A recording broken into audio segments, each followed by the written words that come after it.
Si traes tu cuaderno de texto, abre tu Biblia, ¿verdad? Nuestro cuaderno de texto es la Biblia. Si la traes en papel, mucho mejor. Si la traes en tu teléfono, bueno, pues abre tu teléfono. En el libro de Hechos, en el capítulo 5, vamos a avanzar en lo que estamos estudiando de este libro, de Hechos. Y bueno, pues entendiendo un poquito rápidamente, recordando el contexto, ¿verdad? La iglesia ha iniciado, ¿verdad? Está avanzando, se está predicando el evangelio, miles han escuchado del mensaje, los apóstoles están predicando, hay milagros, hay señales, hay prodigios, y hay una manifestación muy particular que sucedió únicamente en la iglesia de Jerusalén, y lo hemos platicado, lo hemos mencionado. Hoy voy a mencionar un poco más, en donde dice ahí en el versículo, bueno, me regreso al capítulo 4, en el versículo 32, dice: y la multitud de los que habían creído eran un corazón y un alma, y ninguno decía ser suyo propio nada de lo que poseía, sino que tenían todas las cosas en común. Versículo 34: y no había entre ellos ningún necesitado, porque todos los que poseían heredades o casas las vendían y traían el precio de lo vendido y lo ponían a los pies de los apóstoles, y se repartía a cada uno según su necesidad, ¿no? Entonces encontramos una circunstancia, un mover del Espíritu Santo muy particular, porque los cristianos, ¿verdad? Y sabiendo que había cristianos, o había convertidos más bien, de todo estratus o de todo diferente nivel socioeconómico, ¿no? Entonces había pobres, había gente que tenía riqueza, dinero, ¿verdad? No sé si ricos puedo decir, pero al menos sí había pobres, había gente con necesidad. Y entonces el sentir que el Espíritu Santo pone en aquellos que tienen bienes como casas, o sea, no era cualquier cosa, sino heredades, terrenos, casas, muchos de ellos lo venden y el dinero lo dan a los apóstoles. Y entonces los apóstoles se convierten en administradores de ese dinero para repartirlo entre todos los miles que había. Y dice que entonces no había ningún necesitado, o sea, se estaban cubriendo todas las necesidades. Y particularmente, tengo que avanzar, dice que en el versículo 36 hubo un hombre que se llamaba Bernabé, ¿verdad? Ya como su título o su nombre final, porque José, a quien le pusieron Bernabé, un levita, un judío levita natural de Chipre, como tenía una heredad, la vendió y trajo el precio y lo puso a los pies de los apóstoles. Ahora, Bernabé hizo lo que muchos hicieron, ¿no? Porque dice, arriba leímos que muchos lo hacían, no fue el único. Sin embargo, el Espíritu Santo nos va a dirigir así como el foco, ¿verdad?, sobre este personaje que más adelante va a ser relevante en la historia que Lucas tiene en mente describirnos y contarnos, ¿no? Por eso para él es importante, y para el Espíritu Santo, ¿verdad?, enfocar a Bernabé como alguien que hizo algo que no fue el único. Como digo, fueron muchos, no sabemos cuántos, pero muchos lo hicieron. Entonces, entrando en el capítulo 5, dice, y vamos a ver una historia interesante, dice: pero cierto hombre, o repite conmigo, pero. Y esa expresión, ¿qué quiere decir Lucas? Pero. O sea, todo iba muy bien, todo era extraordinario, pero en la obra de Dios, en la iglesia, siempre va a haber peros. Siempre va a haber peros. Ahora, nunca olvidemos esto: la obra del Espíritu Santo en la iglesia es real y genuina, pero reposa en vasos corruptos, imperfectos y a veces desenfocados. Esos somos tú y yo. ¿Cuántos dicen, ese soy yo? ¿Verdad? Por eso está el pero ahí. Ahí está el pero, o sea, todo está extraordinario, el mover, el Espíritu Santo, gente generosa, están dando de todo, están sus bienes. Y entonces, acuérdate que antes no había capítulos y versículos, lo que nos dividía la Biblia, entonces es una sola historia. Entonces ahí viene el pero. Pero yo creo que ahí vemos nuevamente vamos a ver el gran amor de Dios reposar sobre vasos imperfectos. Porque a pesar de que eso es la iglesia está formada por hombres, tú y yo, ¿verdad? A lo largo de la historia, y no es la excepción aquí en el libro de Hechos, hombres imperfectos, hombres que a veces nos equivocamos, que tenemos motivaciones equivocadas, que confundimos la gimnasia con la magnesia, ¿verdad? Y que hacemos las cosas a veces mal. Y a pesar de eso, el amor de Dios es grande. Entonces, cuando viene Lucas y dice pero, entonces nos va a hablar de cierto hombre, Ananías y Zafira, su mujer. Y vamos a leer rápidamente parte de estos versículos. ¿Quiénes eran Ananías y Zafira? Ellos vendieron una heredad, igual que Bernabé, igual que otros, tal vez cientos que lo hicieron, y sustrajo del precio, sabiéndolo también su mujer, y trayendo solo una parte, la puso a los pies de los apóstoles. Y dijo Pedro a Ananías: ¿por qué llenó Satanás tu corazón para que mintieses al Espíritu Santo y sustrajeses del precio de la heredad? Reteniéndola, ¿no se te quedaba a ti? Y vendida, ¿no estaba en tu poder? ¿Por qué pusiste esto en tu corazón? Porque no has mentido a los hombres, sino a Dios. Y al oír Ananías estas palabras, cayó y se murió, ¿verdad? Expiró, murió, cayó muerto. Y vino un gran temor sobre todos los que lo oyeron. Versículo 7, y pasado un lapso como de 3 horas, sucedió lo mismo con la esposa, ¿verdad? Que llegó con Pedro y le preguntó lo mismo y le dijo lo mismo. ¿Por qué mintieron? ¿Por qué se pusieron de acuerdo para mentir al Espíritu Santo? Versículo 10, y al instante cayó ella a los pies de él, también se murió. Cuando entraron los jóvenes, la hallaron muerta, la sacaron y la sepultaron junto a su marido.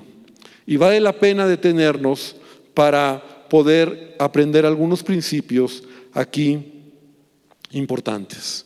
En primer lugar, vemos cómo Ananías y Zafira, probablemente, ¿verdad? Claro que no podemos aseverarlo, pero muchos comentaristas dicen que al estar tan Lucas contando en el contexto lo que sucedió con Bernabé finalmente se convirtió en alguien que mucha gente también reconoció lo que él había hecho, ¿no? Él había vendido una propiedad y había llevado todo el dinero de esa propiedad a los pies de los apóstoles. Y entonces ellos también lo hicieron igual. Ellos vendieron una propiedad que tenía Ananías y Zafira, pero en el momento en que ellos la venden, cuando ya tienen el dinero, de repente dicen, bueno, como que es mucho, ¿no? Vamos a hacer algo. Vamos a decir, vendimos la propiedad en $1,000,000. Vamos a decir que la vendimos en $500,000. Nos quedamos con 500,000 y llevamos solo 500,000 pesos a los apóstoles. Pero a ellos les vamos a decir que la vendimos, que eso es el precio total de la venta. Y ese es el tema. Entonces, cuando ellos llegan con Pedro y le dicen, Pedro, así como todos, ¿verdad? Aquí está 500,000 pesos. Entonces Pedro, dirigido por el Espíritu Santo, les pregunta y les dice, ¿eso es lo que costó la propiedad? Y ellos dicen, sí, 500,000 pesos. Y es ahí donde Pedro les dice, ¿por qué mienten? Porque Pedro tiene una revelación del Espíritu Santo, ¿verdad? Uno de los dones, el don de ciencia, de conocer las cosas de manera sobrenatural, ¿verdad? Lo que está sucediendo. Y entonces ese es el punto. Ahora quiero que podamos ir con cuidado para entender esto. En primer lugar, Dios siempre va a ver la motivación de nuestros corazones. Y eso es lo que va a pesar ante Dios. Dios está mirando siempre la motivación de tu corazón. Esa es la motivación. La motivación de tu corazón es algo que solamente Dios conoce. A Dios nadie lo puede engañar, ¿verdad? Dice la palabra que Él mira lo más profundo de nuestro corazón y nuestras intenciones y nuestras motivaciones. Nadie de nosotros, o sea, entre nosotros se puede decir, conocemos la motivación del corazón. Nosotros podemos ver lo externo, es decir, yo puedo ver lo que está ahí, ¿no? Pero la motivación, lo que me mueve, lo que me empuja a hacer algo, solo Dios lo sabe. Y solo Dios que lo sabe, en base a la motivación de nuestro corazón, es que Él va a actuar en nuestras vidas. Entonces, Dios conoce nuestras motivaciones. Tal vez la motivación de Ananías y Zafira no solamente no era dar el dinero, sino ser reconocidos. La motivación de ellos tal vez era que también, como Bernabé, ¿verdad? Y como tantos otros que estaban dando, ellos dijeron, también nosotros lo vamos a hacer, pero en el fondo tal vez esa motivación no era tanto la generosidad, sino ser como reconocidos, exaltados, como ser importantes en ese momento. Y sabes, ese reconocimiento que ellos querían, o que tal vez ellos pensaban que podían tener, es ese deseo que muchas veces nosotros equivocadamente podemos tener en la vida. O sea, Dios conoce nuestros corazones, pero por ejemplo, para servir a Dios, o por ejemplo, para hacer alguna obra buena, o por ejemplo, para ayudar a alguien, o por ejemplo, para, no sé, para cualquier cosa que tiene que ver con lo que tú estás haciendo a favor de otro, Dios ve la motivación. Y a lo mejor en el fondo tú y yo sabemos, porque tú y yo lo podemos saber, que es solo para ser vistos, ¿no? Para tomarnos la foto, solo para que se den cuenta. Pero en el fondo no hay un genuino deseo de honrar y de agradar a Dios en todas las cosas. Entonces el reconocimiento es ese deseo oculto de estar ahí, al precio que sea, no importando lo que tenga que aparentar, aguantarme o quedarme callado. Y ese camino en la vida cristiana tenemos que resolverlo porque nos puede destruir. Dice la palabra que Dios resiste al soberbio, al orgulloso. ¿Y te acuerdas cuando Jesús condenó a los fariseos porque había motivaciones equivocadas? En Mateo 23, en el versículo 6, Jesús les habla fuerte a los fariseos porque les dice, y aman los primeros asientos en las cenas y las primeras sillas en las sinagogas y las salutaciones en las plazas y que los hombres los llamen rabí. Entonces esa era la motivación, o sea, en el fondo era para ser vistos, para salir en la foto, para que todos se den cuenta quién soy yo y que vean cómo soy yo y que vean cómo lo hago y que si no me reconocen y que si no es así, entonces no lo voy a hacer. No solamente era una mala actitud lo que ellos están haciendo, sino que permiten que la codicia llene el corazón de ellos.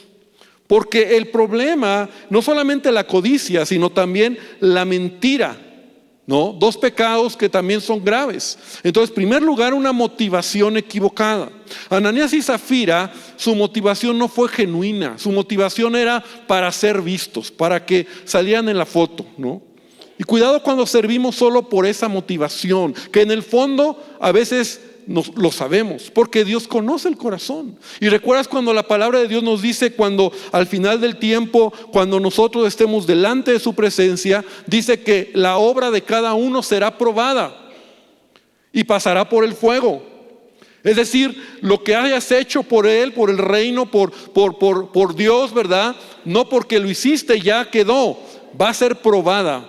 Dice, y entonces la obra de cada uno pasará por el fuego. Y entonces muchas de esas cosas, no dices, Señor, mira, traigo un tráiler lleno de buenas obras. Señor, mira, traigo todo esto. Ok, vamos a pasarlo por el fuego. ¿Cuál era tu motivación? ¿Cuál era tu intención? Y entonces dice, para muchos será como hojarasca, para muchos será solamente como hojas, ¿verdad?, que se van a quemar, pero otras cosas serán genuinas, como oro, piedras preciosas, y permanecerán a través del fuego, y eso es lo que va a valer realmente. Porque al final tenemos que entender que el único que merece toda la gloria y la honra se llama Jesucristo, ¿verdad? Jamás puedes ni debes robarle la gloria a Él, ni en una motivación equivocada. Por eso Dios resiste al soberbio. Pero también, como te decía, ellos permiten que la codicia entre a su corazón. ¿Por qué la codicia? Porque el problema no es lo que dieron. Como dice Pedro, a ver, ¿para qué lo dieron? Se lo hubieran quedado, era suyo. Si hubieran dicho, damos la mitad, está bien. El problema fue la mentira y la codicia. Y la codicia es algo que siempre va a estar luchando en nuestros corazones. La codicia no lo veas como algo que el codicioso es aquel avaro que siempre quiere algo. No, codicia es lo opuesto a la generosidad. Y siempre va a estar luchando ahí. Cuando tú tienes o tú quieres dar y de repente tu corazón te dice, pero ¿para qué lo das? Pero mejor quédatelo, pero es tuyo, pero ¿por qué lo haces? Y entonces, ¿es cierto, es mío? Sí, yo me lo quedo. Y entonces es una lucha en el corazón. Todos luchamos con eso. Todos luchamos con esa situación. Y eso es lo que pasó con ellos. Ellos ven en la heredad. Seguramente al principio ellos dijeron, vamos a darlo. Pero cuando entra la codicia, entonces en ese momento es, bueno, ya no todo, ¿no? O sea, bueno, Señor, tú sabes que te amo y tú sabes que te quiero y tú sabes que yo tengo necesidad y solo voy a dar un pedacito. Ahora, finalmente cada quien, ¿verdad? Sabemos ante Dios lo que damos, lo que hacemos, cómo manejamos nuestras finanzas, ¿verdad? Hay principios que nos enseña la palabra de Dios, pero ellos finalmente, este matrimonio decidieron, no solamente hubo codicia, sino hubo mentira, ¿no? Y esta palabra donde dice en el versículo dice, ¿y por qué Satanás llenó mentiras al Espíritu Santo y sus trajeras? Esto es interesante. Cuando dice Pedro en el versículo 3, ¿por qué llenó Satanás tu corazón para que mintieses al Espíritu Santo? Estos son los pecados que tienen, ¿verdad? Ya vimos que es una mala intención, una mala actitud, una mala motivación, es la codicia, la mentira, porque mentiste al Espíritu Santo, para que sustrajeses del precio de la heredad. Ahí Pedro, esta palabra griega, sustraer, es una palabra griega que significa apropiarse indebidamente de algo que no te pertenece. Robar. Esa es la palabra. Y es la misma palabra, mira, esto es muy interesante, es la misma palabra que en el Antiguo Testamento, cuando se traduce el Antiguo Testamento del hebreo al griego, esta palabra se usa cuando Acán, ¿te acuerdas de Acán? Cuando robó, cuando dice la palabra en Josué 7:21, esta palabra donde dice Acán, lo cual codicié y lo tomé. ¿Te acuerdas cuando él entró ahí a Jericó y entonces él tomó, codició, lo sustrajo, lo guardó para sí? Y es la misma palabra, porque solamente se ocupa en tres momentos. En tres momentos en el Nuevo Testamento, que está en Tito capítulo 2, versículo 10, en donde dice Pablo a Tito, no defraudando. Esta palabra defraudar es robar. No defraudando, no robando, sino mostrándose fieles en todo, para que en todo adornen la doctrina de Dios nuestro Salvador. Entonces, para Ananías y Zafira, ¿verdad? esto se convierte ya en un pecado de mentira, en un pecado de codicia, en un pecado de robar lo que ya no era suyo porque ya lo habían definido, destinado para el Señor. Y en la historia de Ananías, dice un comentarista, es para el libro de Hechos lo que la historia de Acán es para el libro de Josué. En ambas narraciones es un acto de engaño que interrumpe el progreso victorioso del pueblo de Dios.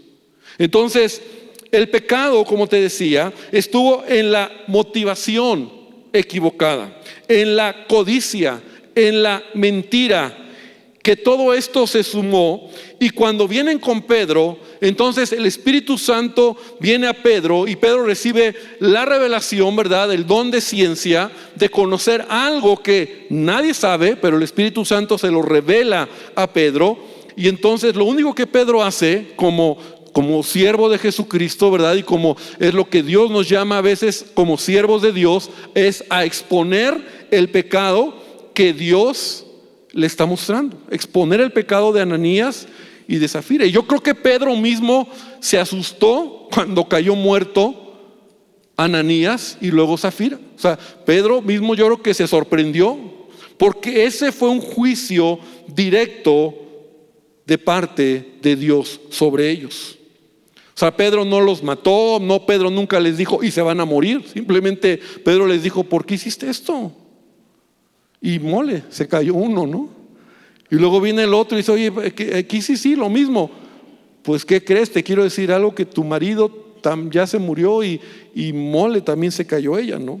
Ahora, parece drástico esto de parte de Dios, ¿no? Porque muchos dicen: ¿y por qué? Y la verdad yo también lo pregunto, porque por menos que eso, pues a lo mejor muchos ya tendríamos que estar muertos, ¿no? ¿No? ¿O a poco tú no? Tú todo bien. O sea, por menos que eso. Y es ahí donde yo entiendo esto. O sea, no debemos olvidar el momento en que la iglesia está caminando. Hay una palabra que nunca se nos debe de olvidar, que Jesús dijo, y es un principio que está en Lucas 12:48. Porque a todo aquel a quien se haya dado mucho, mucho se le demandará. Y al que mucho se le haya confiado, más se le pedirá. Esto es un principio. Al que más se le da, más se le demanda. Así que, ¿cuál es el contexto de la iglesia del libro de los Hechos?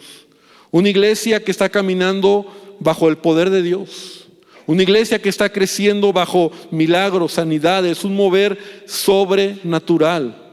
Una iglesia que yo estoy seguro, porque así actúa el Espíritu Santo en nosotros, que el Espíritu Santo se los advirtió una y otra vez.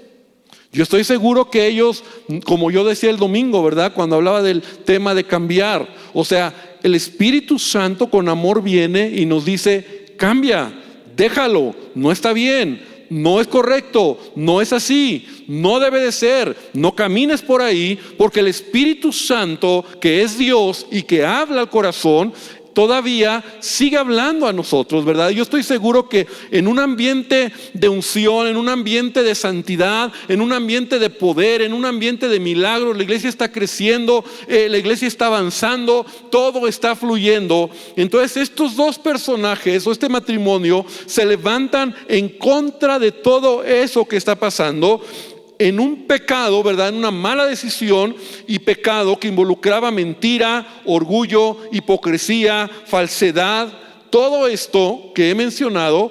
Y entonces Dios es quien decide quitarles la vida. Y muchas veces Dios va a actuar de esa manera. A veces no lo entendemos. Pero yo te puedo decir, en mis años como pastor, me ha tocado ver, y a veces obviamente yo no lo puedo decir que así es, pero yo a veces leo y digo: creo que fue Dios quien actuó en esa persona y Dios le quitó la vida. Creo que fueron muchas oportunidades y llegó el momento donde Dios intervino y actuó. No lo puedo asegurar, pero eso incluso es parte del amor de Dios sobre la gente. Entonces, ahora, esto es interesante. Cuando muere Ananías y Zafira, y voy a avanzar, en el versículo número 11, mira lo que la consecuencia, el resultado de este hecho. Y vino gran temor sobre toda la iglesia y sobre todos los que oyeron estas cosas. O sea, lo que sucedió es también algo sobrenatural. No hubo queja, ¿verdad? Chismes. Es que Pedro mató a Ananías y Zafira, ¿no? O sea, no hubo queja, chismes, cosas infundadas, ¿no? O incluso no hubo como, ¿y por qué, Señor? O sea, no hubo eso. ¿Y por qué, Señor, si eran tan buenos? Porque cuando tú estás en un ambiente de santidad, de integridad, de haciendo la voluntad de Dios, la iglesia está avivada, el poder de Dios se está manifestando, entonces Dios va a sacar a la luz las cosas que no son correctas. De hecho, la palabra de Dios nos enseña que cuando viene un avivamiento, cuando vienen momentos especiales, se predica el evangelio, pero también lo primero que Dios empieza a limpiar es la iglesia. Lo primero que Dios empieza a limpiar es dentro de la casa. Porque Dios es santo. Y la palabra de Dios nos enseña que nuestro Dios es un Dios santo. Mira Hebreos 12:28. Dice, así que recibiendo nosotros un reino inconmovible, tengamos gratitud y mediante ella sirvamos a Dios, agradándole con temor y reverencia. Nuestro Dios es un Dios que merece toda nuestra alabanza, pero también nuestro temor en la vida, porque nuestro Dios es fuego consumidor.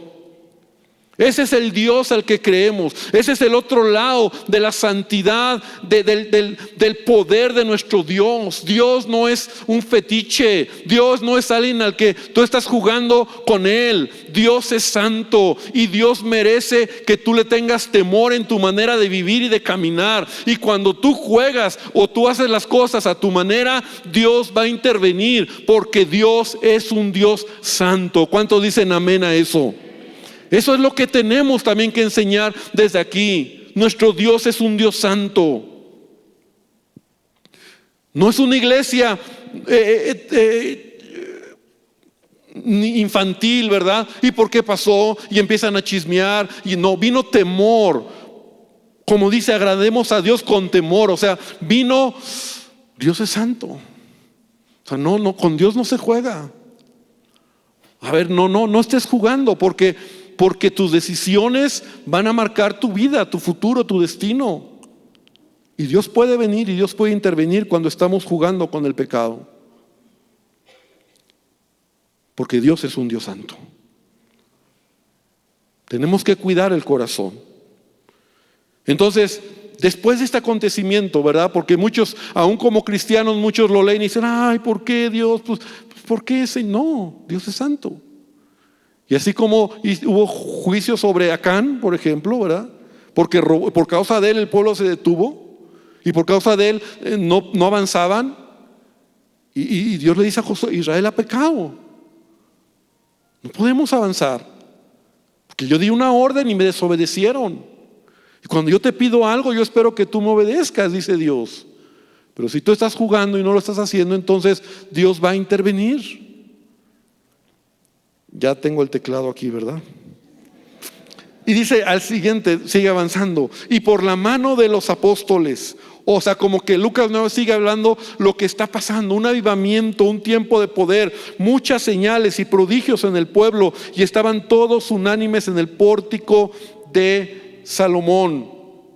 ¿Verdad? Todo el versículo dice, y nadie se atrevía a juntarse con ellos, mas el pueblo los alababa grandemente y creían en el Señor y aumentaban más gran número de hombres como de mujeres. Mira, esto trajo mayor avivamiento, ¿verdad? Esto que pasó no trajo confusión, sino más bien trajo, vamos para adelante. El Espíritu Santo estaba ahí, el poder de Dios estaba ahí. Esto nos debe a nosotros de contagiar, en decir, Señor, yo quiero vivir así, ¿verdad? Tanto, dice Lucas, era tanto, repite conmigo, tanto lo que había, que sacaban a los enfermos a las calles y los ponían en camas y lechos para que al pasar Pedro a lo menos su sombra cayese sobre alguno de ellos, ¿no? O sea, Dios estaba actuando, Dios estaba trayendo sanidades. Era tanto el mover que la gente estaba, y eso era en Jerusalén, una iglesia que está ya conformada por miles de miles, ya no sé cuántos hay aquí ya perdimos la cuenta. Aún de las ciudades vecinas, fíjate lo que dice: muchos venían a Jerusalén trayendo a sus enfermos, atormentados de espíritus inmundos, y todos eran sanados. Y la iglesia es así. Y así hay picos donde todo va hasta hacia arriba y de repente otra vez viene. Y esa es la vida. A veces así es, ¿verdad? Dios está contigo, pero a veces también hay momentos difíciles. Entonces, ¿no? La manera en que siempre Lucas hila las historias. Todo está bien. Entonces, levantándose el sumo sacerdote y todos los que estaban con él, esto es la secta de los saduceos, que ya hablamos quiénes eran los saduceos, esta secta poderosa, rica, influyente, que eran parte del Sanedrín y gobernaban y dirigían en Jerusalén. Los responsables de la muerte de Jesús se llenaron de celos, ¿no? ¿Por qué? Porque están viendo todo lo que está pasando, un avivamiento, un mover tremendo. Judíos se están convirtiendo, vienen de fuera, Dios está sanando, están proclamando el nombre de Jesucristo que ha resucitado. Y estos cuates, los saduceos, ni creen en la resurrección, ¿no? En su doctrina ellos no creen en los ángeles, no creen en los demonios, no creen en la resurrección.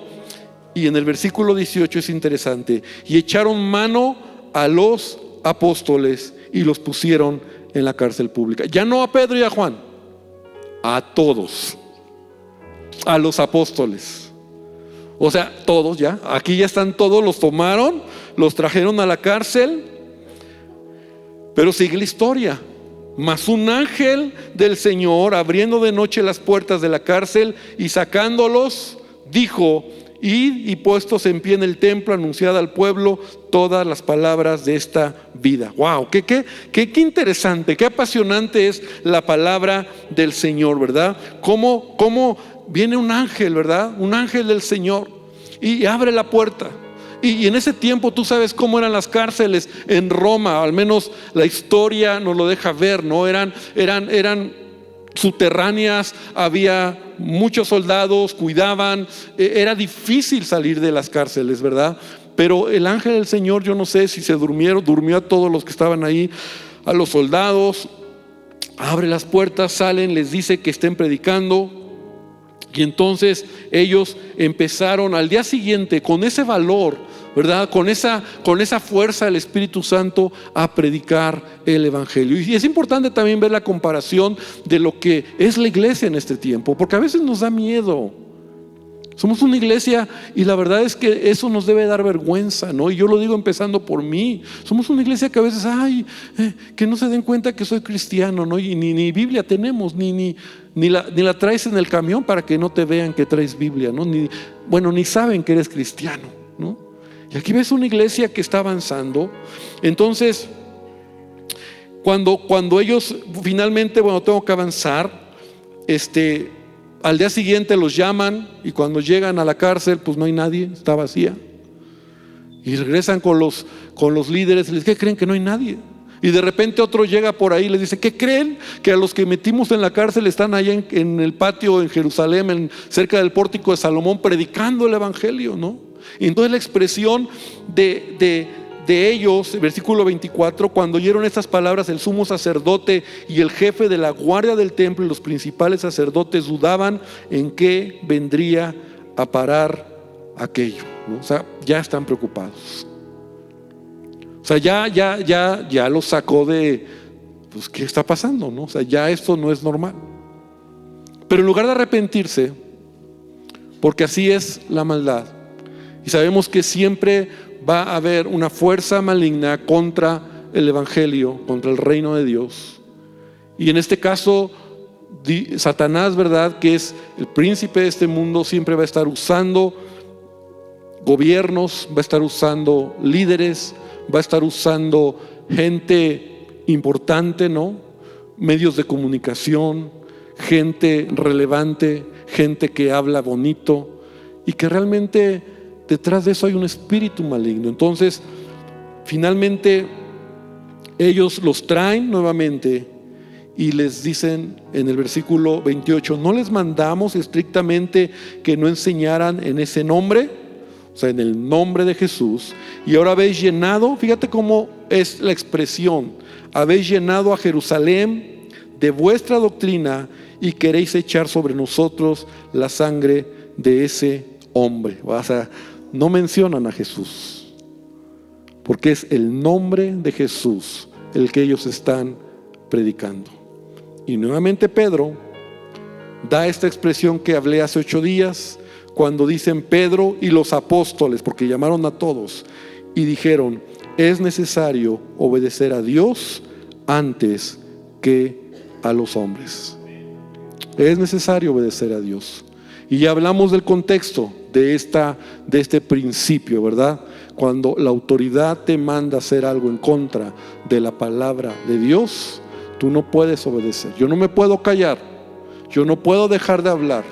Perdón, pero te tengo que desobedecer porque lo más importante es hacerlo. Las pruebas, entonces bueno, tengo que avanzar. Entonces finalmente Pedro empieza a compartirles, ¿verdad? Y vemos cómo está como te decía, esta espiral. Cuando todo va bien, otra vez los llaman. Pero la Biblia nos lo advierte. Y hace rato Mariana oraba en la oración, oraba la escritura que te quiero mencionar, primera de Pedro 1, 6 y 7. Cuando dice, alegren, lo voy a leer en la Nueva Traducción Viviente, alégrense de verdad, les espera una alegría inmensa, aunque tienen que soportar muchas pruebas por un tiempo breve. Estas pruebas demostrarán que su fe es auténtica, ¿no? O sea, las pruebas revelan tu fe. Las pruebas son parte de la vida cristiana.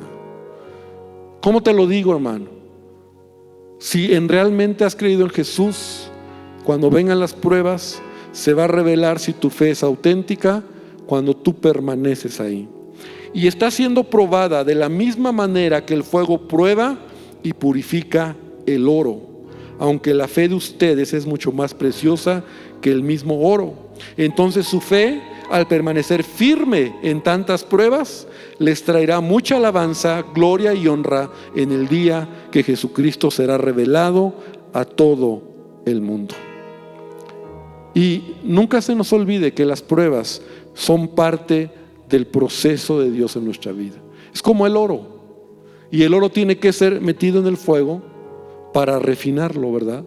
Y entonces cuando entra este metal en el fuego, las impurezas que tiene, que pesan, se limpia el oro, ¿verdad? No sé si flotan o se caen, creo que flotan las impurezas, y entonces va refinando el oro. Y así es nuestra vida. Las pruebas refinan nuestra vida. Entonces entras en una prueba pero cuando sales de ahí, sales mejor, pero todavía te falta. Entonces viene otra prueba y otra vez al fuego y otra refinadita. Pero Pedro dice, así es la vida. Y ellos están así, como que entran y salen. ¿Te acuerdas? Ya los metieron, ya salieron, otra vez van para adentro y ahora dicen, bueno, ¿qué hacemos con ustedes? Y finalmente vemos cómo Gamaliel, se levanta un hombre llamado Gamaliel. Entonces versículo 34, levantándose Gamaliel, con eso termino, doctor de la ley, venerado de todo el pueblo, mandó que sacasen fuera por un momento a los apóstoles. Y es aquí donde este hombre Gamaliel va a dar un consejo. Él era tan reconocido. Gamaliel fue el maestro de Pablo, de Saulo. Porque te acuerdas cuando Saulo dice, yo fui fariseo de fariseo, aprendí a los pies de Gamaliel. Es este Gamaliel. Este Gamaliel es un hombre, es un doctor de la ley, es un hombre sumamente influyente. De hecho, algunos comentaristas de la antigüedad, ¿verdad?, como Flavio Josefo y otros, reconocen que Gamaliel, ¿verdad?, cuando murió, incluso muchos dijeron, casi murió el maestro de la ley, ¿no? Pero el Espíritu Santo usa a Gamaliel y él dice rápidamente, bueno, vamos a dejarlos, porque ha habido la experiencia de que se levantó un grupo, se levantó otro grupo y al final ya, se acabó. Y entonces dice, bueno, si esta obra es de Dios, dice, apartados de estos hombres y dejadlos, versículo 38, porque si es consejo esta obra de los hombres, se desvanecerá, mas si es de Dios, no la podréis destruir, tal vez seáis hallado luchando contra Dios. Entonces Gamaliel da un consejo y dice, vamos a dejarlos. Si es de Dios, ¿qué hace? No podemos luchar contra ellos. Y hermano, han pasado más de 2000 años y este mensaje se sigue proclamando. Dale un fuerte aplauso a nuestro Dios, porque no se desvaneció ahí, no acabó con la muerte de los apóstoles. Es un mensaje que se ha transmitido de generación en generación, y ese es el mensaje del evangelio. Finalmente dijeron, está bien, y entonces los amenazaron, pero antes, versículo 40, y llamando a los apóstoles, después de azotarlos, o sea, los golpearon. Los golpearon. O sea, no solamente les dijeron, los amenazaron y le dijeron, ya no prediquen el nombre de Jesús, sino que los azotaron, los golpearon, los maltrataron injustamente. Pero ellos salieron de la presencia del concilio. Mira, esto es increíble, gozosos de haber sido tenidos por dignos de padecer afrenta por causa del nombre, y todos los días en el templo y por las casas no cesaban de enseñar y de predicar a Jesucristo. Cierra tus ojos. Padre, te damos gracias esta noche. Tu palabra siempre nos empuja, Señor, a mirar con ojos de fe. Señor, es apasionante cada libro, Señor, pero esta historia, las historias que están ahí, y que no solamente es una historia, Dios, queremos que esto suceda, queremos que esto venga, que nuestra fe crezca, Señor. Es verdad que vivimos en una generación donde no hay esto que ellos han vivido, pero que nuestra fe sea proclamada, que nuestra fe sea expuesta, que nuestra fe sea compartida. Y aunque otros se burlen, aunque otros nos menosprecien, aunque otros hablen mal, Señor, nos sintamos bendecidos, dignos, Señor, como dice aquí, Señor, de padecer por causa tuya. Señor, que entendamos que es parte del mensaje de ser testigos del evangelio. Ayúdanos a aprender principios y a entender situaciones que pasan, que también no son tan buenas, y que nuestro corazón sea guardado. Que cuidemos el corazón, Señor, de motivaciones incorrectas, y Señor, si las hay, Señor, que las corrijamos, porque tarde o temprano eso sale a la luz. Te pido que tú nos ayudes, que tú nos bendigas, Padre, y gracias por este tiempo. En el nombre de Jesús, amén y amén, Señor. Muy bien, iglesia, que el Señor les bendiga.